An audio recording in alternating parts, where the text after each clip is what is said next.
Hello everyone, welcome back to my channel Deepa blogs. ఈ వీడియోలో నేను శివుడికి నారికేళ్ల దీపం, తులసి మాతకి ఉసిరి దీపం పెట్టబోతున్నాను. ఈ వీడియోలో లాస్ట్ ఇయర్ కార్తీక మాసంలో ఏం జరిగిందో కూడా చెప్పబోతున్నాను. అండ్ నా లుక్ ఎలా ఉంది, నా శారీ ఎలా ఉంది, అండ్ బ్యాంగిల్స్ కూడా మ్యాచింగ్ వేసుకున్నాను. టోటల్గా నా లుక్ ఎలా ఉంది అండ్ వీడియో ఎలా ఉంది అనేది లాస్ట్లో కామెంట్ చేయండి. వీడియో మాత్రం పూర్తిగా చూసేయండి, ఓకేనా? వీడియోలోకి వెళ్ళిపోదామా? 2024 కార్తీక మాసం నా లైఫ్లో భయంకరమైన సంఘటనలు జరిగాయి. అసలు ఏం జరిగాయి ఏంటి, ఈ వీడియో మొత్తం చూడండి, మీకే అర్థమవుతుంది. నిజంగా చెప్తున్నాను, ఈ వీడియో మొత్తం చూసిన తర్వాత నేను ఏదో వ్యూస్ కోసం చెప్పానని అనుకుంటారు, బట్ కాదు, ప్రామిస్గా చెప్తున్నాను. నా లైఫ్లో, నా రియల్ లైఫ్లో నాకు ఏం జరిగింది, మా ఇంట్లో ఏం జరిగింది అనేది చెప్తున్నాను. సో వీడియోలోకి వచ్చేస్తే, నేను 2024లో కార్తీక మాసంలో, నా పెళ్ళైనప్పటి నుండి నేను ఎప్పుడు కార్తీక మాసంలో ఫాస్టింగ్ లేను. సో డైలీ ఫాస్టింగ్ ఉండాలి, నా లైఫ్లో ఏదో ఒక వండర్స్ జరగాలని నేను గట్టిగా పూనుకుని, సో ఫాస్టింగ్ ఉందాము, నాన్ వెజ్ మానేద్దాము, 1 మంత్ మొత్తం ఇంకా డైలీ మార్నింగ్ ఈవినింగ్ పూజ చేద్దాము 30 days అనేసి అనుకున్నాను. సో ఆ టైంలో ఏమైంది, నేను స్టార్ట్ చేశాను పూజ. సో ఫస్ట్ డే ఇల్లు కడుక్కున్నాను. ఇల్లు కడుక్కుంటుంటే అసలు ఇల్లు మొత్తం క్లీన్ అయిపోయింది, కడుక్కున్నాను. ఎండింగ్లో జారిపడ్డప్పుడు ఎవరమైనా ఏమనుకుంటాం, తడి ఉండడం వల్ల జారిపడ్డాం అనుకుంటాం. సో నేను అట్లనే అనుకున్నాను, జారిపడ్డాను. ఆ దెబ్బ చాలా గట్టిగా తగిలింది, నా హెల్త్ని ఘోరంగా అప్సెట్ చేసింది. ఓకే, ఇంకా అవన్నీ పట్టించుకోవద్దు, మనం పూజ చేద్దాం అనుకుని నేను గట్టిగా ఫిక్స్ అయిపోయి ఇంకా ఆ దెబ్బను కూడా పక్కన పెట్టేసి చిన్నగా పూజలు చేయడం, డే బై డే ఇంప్రూవ్ అయ్యాను. అంటే యూట్యూబ్లో చూసి నేర్చుకోవడం, ఆ పూజ అలా చేయాలి, ఈరోజు ఈ పూజ ఇలా చేయాలని అన్నీ చేస్తున్నాను. సో వాంటెడ్లీ నేను చేయాలని ఫిక్స్ అయిన ప్రతిరోజు నాకు ఏదో ఒక ఇన్సిడెంట్ జరిగింది.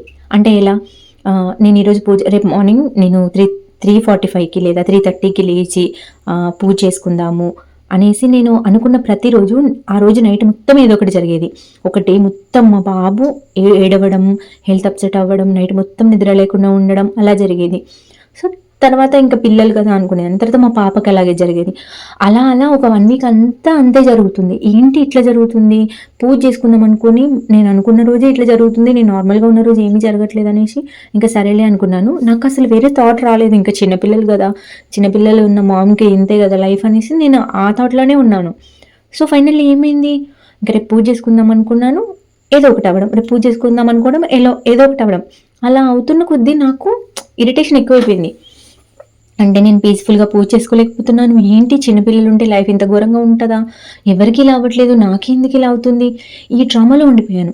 సో ఫైనల్లీ ఒకరోజు ఏమైంది, నేను నైట్ మా పాప మొత్తం ఏడుస్తుంటే నేను అనుకున్నాను, నాకు ఏదో ఒక థాట్ ఎట్లా వచ్చిందంటే, ఓకే నేను పూజ చేద్దాం అనుకున్న రోజే ఏదో ఒకటి అవుతుంది, నార్మల్ డే అవ్వట్లేదు.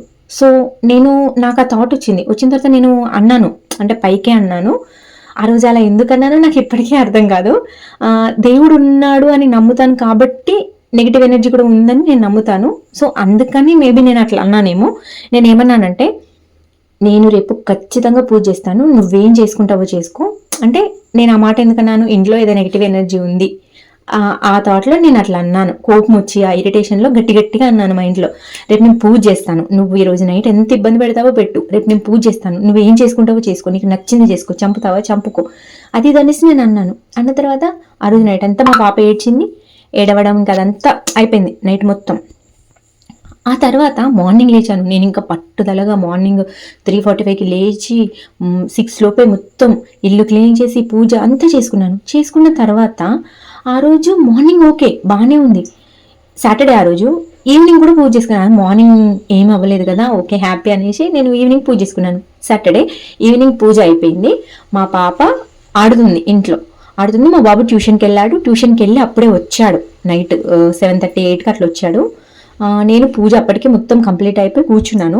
సో అప్పుడు ఏమైందంటే, సడన్గా పాప బాబు ఇద్దరు ఎదురెదురు ఊరికొచ్చి కొట్టుకుంటే తలకి దెబ్బ తగిలింది. పాప తగిలి కింద పడింది వెనక్కి.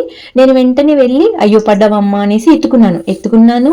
ఇంకా తను ఏడుస్తుంది గట్టిగా. నేను ఓదార్స్తున్నా, ఊరుకో అని. సో అప్పుడు ఏమైంది, నాకు భుజం పైన కొంచెం తడిలాగా అనిపించిన తర్వాత, ఏంటి తడి ఇంత ఘోరంగా ఏడుస్తుందా, ఇన్ని కన్నీళ్ళు వస్తున్నాయా అనేసి నేను ఫేస్ ఇట్లా తిప్పి చూసేసరికి ఫేస్ మొత్తం బ్లడ్. నా మైండ్ బ్లాక్ అయిపోయింది. అసలు ఏంటి, ఇంత బ్లడ్ ఎక్కడి నుండి వచ్చింది, జస్ట్ ఇట్లా తగిలి పడ్డారు కదా అని నాకు అదంతా నా కళ్ళ ముందే జరిగింది. అంటే తగలడం పడడం అదంతా నేను నా కళ్ళతో చూసా. సడన్గా వెళ్ళి ఎత్తుకున్నా, అంత దెబ్బ తగిలింది, అంత బ్లడ్ వస్తే నేను ఎక్స్పెక్ట్ చేయలేదు. అయితే బ్లడ్ చూసేసరికి నాకు అసలు మైండ్ బ్లాక్ అయింది.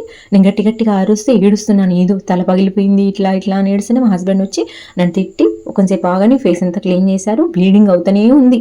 ఇంత చిన్న గాయం అంటే జస్ట్ ఇంత చిన్న గాయానికి అంత బ్లడ్ పోయింది. ఫేస్ మొత్తం అసలు గ్యాప్ లేకుండా బ్లడ్, ఏదో మనం గ్లాస్తో బ్లడ్ పట్టి ఇట్లా పోస్తే ఎట్లా ఉంటుందో బ్లడ్, ఫేస్ అంతా బ్లడ్. హాస్పిటల్ తీసుకెళ్ళాం, వచ్చాం, అయిపోయింది. తనకి ప్రాబ్లం ఏం లేదని చెప్పారు. బట్ నాకు ఎక్కడో అనిపించింది, ఏంటి నేను ఇలా అన్నందుకే ఇది అయిందా అంటే, నేను అన్నాను కదా ఆ రోజు ముందే, నువ్వు ఏం చేసుకుంటావో చేసుకో, చంపుతావో చంపుకో అని. అసలు నాకు ఇంకా అదే గుర్తొస్తుంది. ఇంకా నేనేం చేసా, సరే మళ్ళీ ఒకసారి అందాం, చూద్దాం అసలు ఏం జరుగుతుందో అనుకొని సరే అనేసి ఇంకా నేను అట్లా ఒక 2 days పూజ చేసుకున్నా. తర్వాత ఒక రోజు కూడా ఇట్లానే ఇంకా డైలీ మా పిల్లలు ఏడవడం, ఏదో ఒకటి అవ్వడం, నాకు హెల్త్ అప్సెట్ అవ్వడం సివియర్గా. అసలు నాకు ఒక ఇరిటేషన్, అంటే పూజ చేసుకోవాలంటే ఇట్లా అవుతుంది ఏంది అన్న ఇరిటేషన్లో ఉండిపోయాను నేను. అంటే ఏదో జరుగుతుంది అన్న ఇరిటేషన్లో ఉండిపోయా. సో నెక్స్ట్ ఒక 2 days తర్వాత కూడా సేమ్ ఇంతే సిచ్యువేషన్ ఇట్లా వచ్చేసరికి నేను ఆ రోజు కూడా ఫ్రస్ట్రేషన్లో, ఆ రోజు తల పగిలింది నీ వల్ల, నేను సరే ఈ రోజు కూడా చూస్తాను నేను, నువ్వేం చేస్తావో చెయ్యి, నీకు దమ్ముంటే నన్ను భయపెట్టు. మొన్న జరిగిందానికి నేను భయపడ్డా అనుకుంటున్నావు, నేను భయపడలేదు, నీకు దమ్ముంటే నన్ను భయపెట్టు అని ఇలానే అన్నాను. నేను రేపు కూడా పూజ చేస్తాను, నువ్వేం చేసుకుంటావో చేసుకో, నిజంగా ఈ ఇంట్లో ఏదైనా ఉంటే రేపు ఏదో ఒకటి నాకు తెలియాలి అనేసి నేను అన్న సంగతి కూడా నెక్స్ట్ డేకి మర్చిపోయినా. నార్మల్గా పూజ చేసుకుంటున్నా, మా అమ్మ వచ్చింది. నాకు హెల్త్ బాగుండట్లేదు అనేసి మా హస్బెండ్ ఆ టైంలోనే ఊరెళ్ళారు. సో మా అమ్మ వచ్చిన తర్వాత అంతా బాగానే ఉంది. మార్నింగ్ లేసి పూజ చేసుకున్నా. ఈవినింగ్ అయ్యాక మా బాబు వాళ్ళ ఫ్రెండ్ది బర్త్డే ఉంది.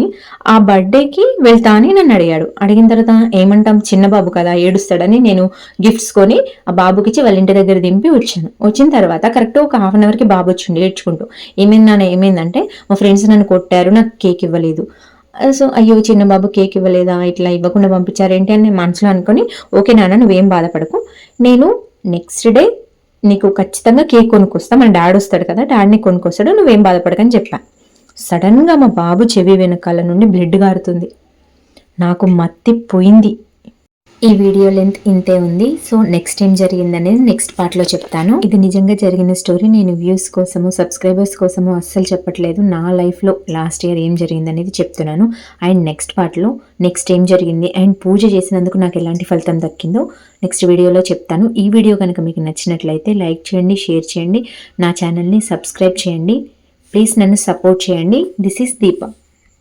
Thanks for watching my video.